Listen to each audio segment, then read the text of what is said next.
নমস্কার বন্ধুরা, আবার একটা ব্লগ নিয়ে চলে আসলাম। ছট পুজো আজকে। এই দেখুন, ছট পুজোতে আমার বান্ধবীর সাথে আমারও 5 বছর ধরে আমিও ওদের সাথে এই নিয়ম করি। যাই হোক, এই ছট পুজো ভীষণ জাগ্রত, জানেন, খুবই নিষ্ঠাভাবে করতে হয়। এটা সূর্য দেবতার পুজো, কিন্তু সবাই ছট মাইয়াই বলে। অ্যাকচুয়ালি এটা সূর্য দেবতাকেই পুজো করা হয়।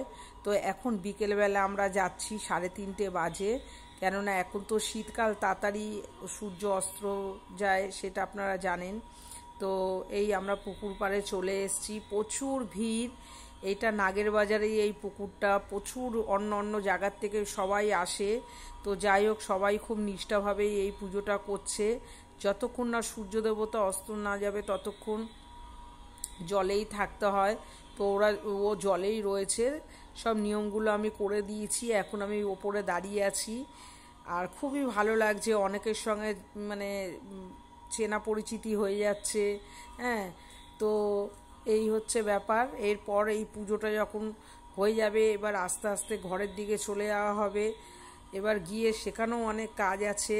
তো যাই হোক, এই যে ওকে ওখানেও সিঁদুর পরানো হলো, হয়ে এবার 20 কেজি ঠেকুয়া সারা রাত ধরে করা হয়েছে দেখুন।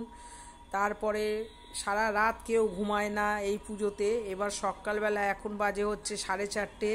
একদিকে দেখুন পূর্ব দিকে সূর্য উঠবো করছে, একদিকে এখনও অন্ধকার। খুবই ভালো লাগছিল, কেননা এত সকালে কোনো দিনই ঘুম থেকে ওঠা হয় না। তো খুবই ভালো লাগছে।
সব নিয়মগুলো করার পরে এবার আমি একটু সেলফি তুললাম। যদি এই ব্লগটা ভালো লাগে, লাইক কমেন্ট শেয়ার করে দেবেন। টাটা।